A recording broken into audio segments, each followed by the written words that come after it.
Hey everybody, Tom Varnish, Chicago scene in the Avondale neighborhood, right off of Rockwell, in this awesome complex that houses the Metropolis Roastery.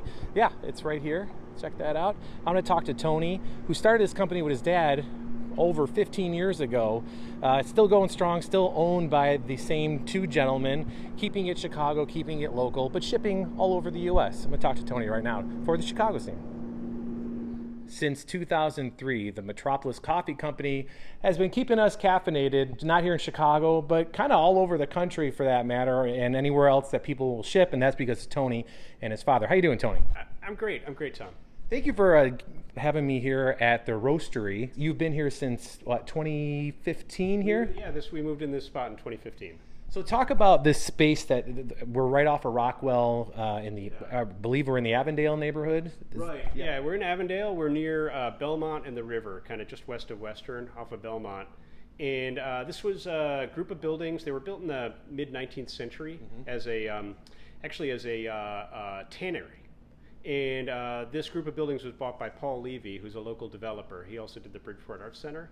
And he developed this as a kind of a craft food manufacturing hub. So we're here, we were the anchor tenant, and then not to be confused with Metropolitan Brewery, right. A great local lager brewery right over there. All within like this same plaza space here with this beautiful stone facade that they have on the floor here that you said that was custom built or custom installed by the fine gentleman. Italian dudes. Yes.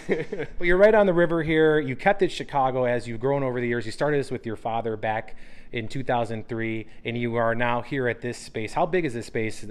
18,000 square feet. Yeah, so you get a lot done here. So talk about the process of what you do here. Sure. So this is our roastery. What we do is we buy coffee from around the world, raw coffee. And we bring it here and we roast it to order. So our customers, whether it's somebody at home or it's a restaurant, cafe, hotel, university, whatever it is, they'll order coffee and then we roast it just for them. It's called roast it to order. And then we package it on our packaging line.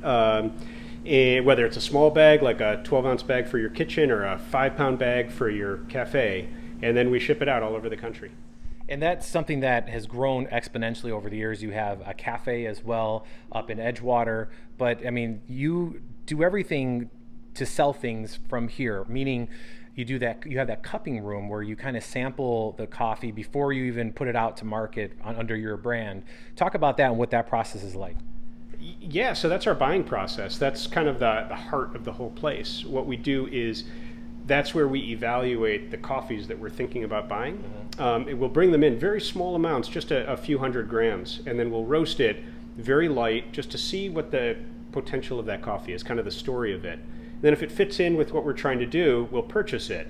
Once we purchase it and we begin roasting it for our customers, we'll continue to sample it over and over and over again, really every day in that same lab. It's called our cupping lab, using a process that's called the Q grader process. That allows us to be like really specific and careful to make sure that we're living up to the promise of that coffee.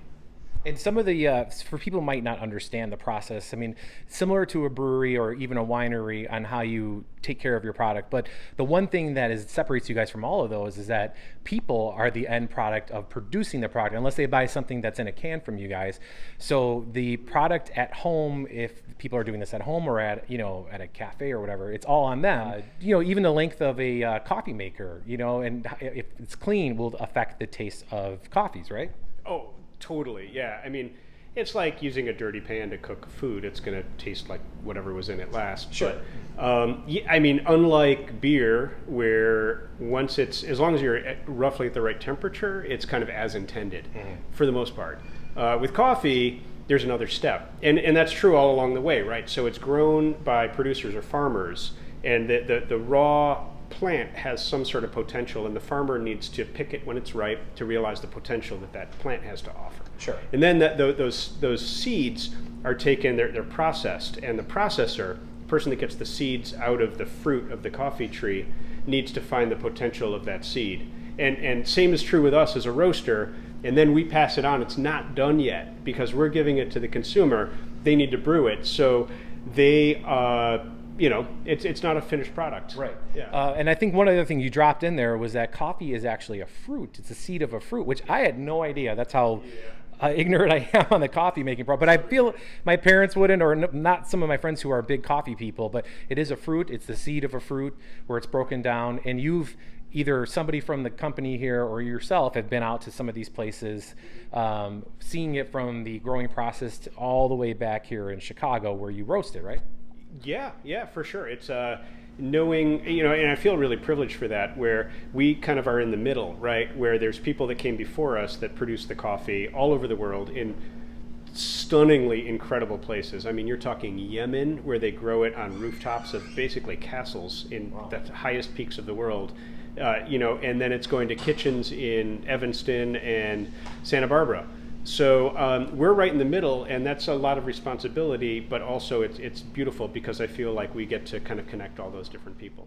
You have these big orders coming from all over the world, like you were talking about, where they show up in these in the bags that you have here, the 100-pound or 200-pound bags, and it even has like a little artwork on it, to smaller ones where it, depending on the size of the order or how much you use, the volume of it that you sell, right? Yeah, I mean, the typical raw product comes in a burlap bag, and the burlap bag's usually like 60, 70 kilos, somewhere in there. And different countries will put different sort of burlap. They'll put different amounts in the bag, and then we take that, we break it down, and we roast it to order.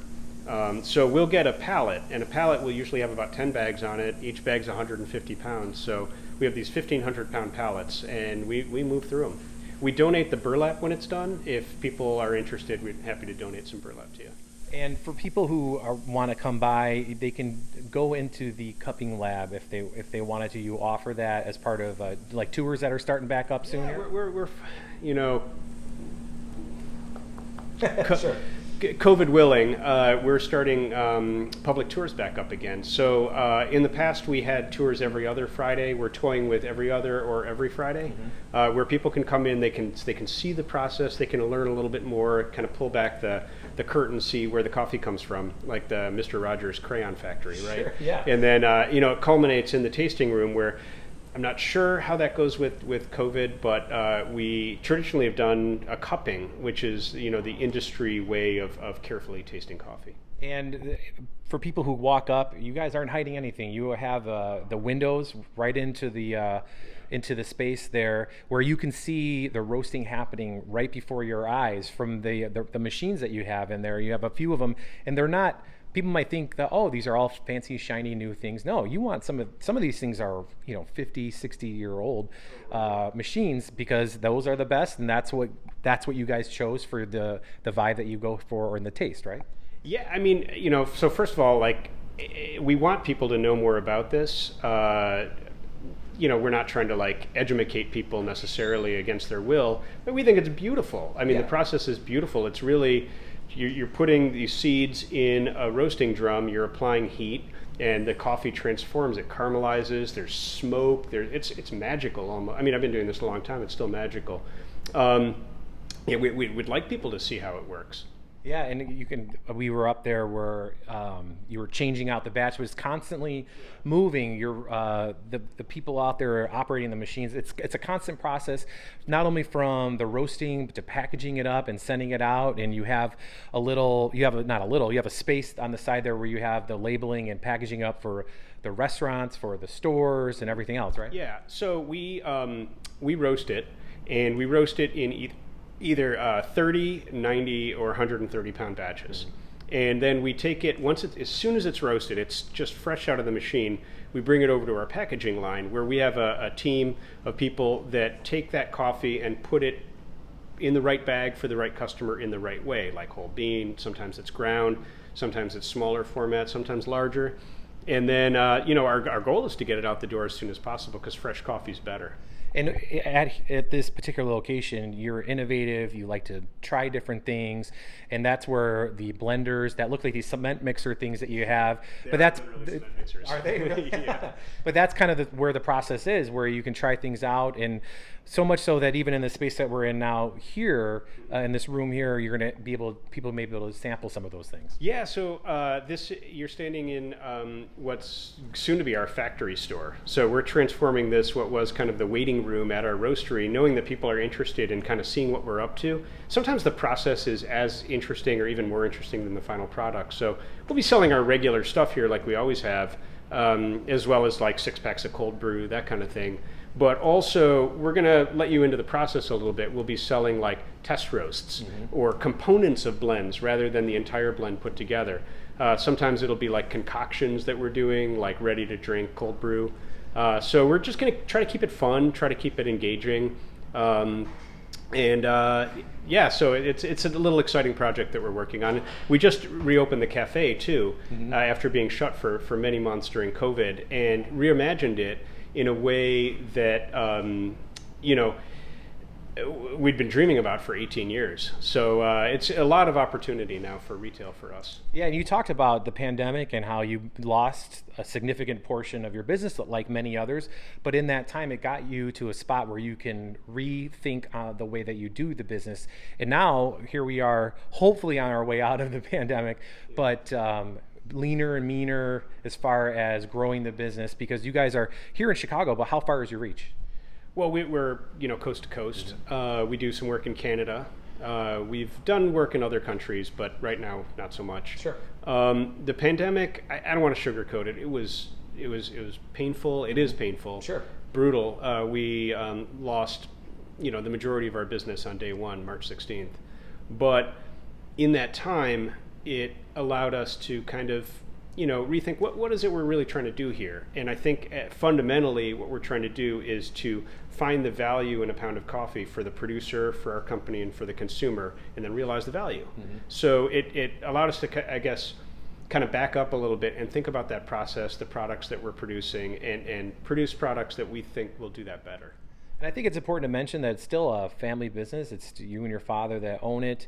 You have your employees, which is all kind of like a family vibe that you have going on here, which is great, because I think that's what Chicago is all about, is supporting each other. And for people who want to come here to get a tour or buy the coffee, what's the best way for them to do all that stuff?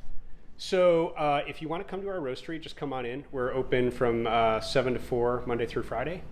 You can order online, and we'll ship you coffee right out of the roaster. You'll get it, between 1 and 4 days from the roaster. Right. You said that the ones we were looking at on the floor there, the orders were placed the day before, so they're getting packaged up this morning if it was early enough. Yeah. So it's that instant and that fresh, which is, I think it's important for people to realize. Absolutely, yeah. And I mean, it's not like the coffee's still warm when you get it or whatever, but the clock starts ticking as soon as it's roasted. Sure.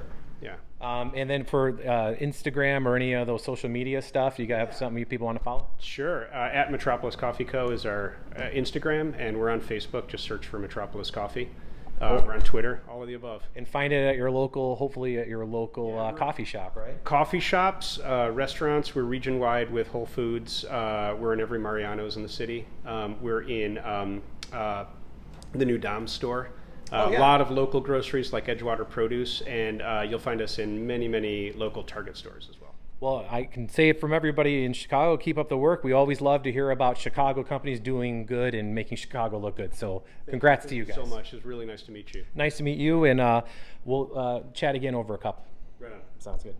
All right, there you go. Got the whole story about Metropolis Coffee Company, TBARNAS at WGNTV.com. That's TBarness at WGNTV.com. Thank you, as always, for watching The Chicago Scene. I'll see you later.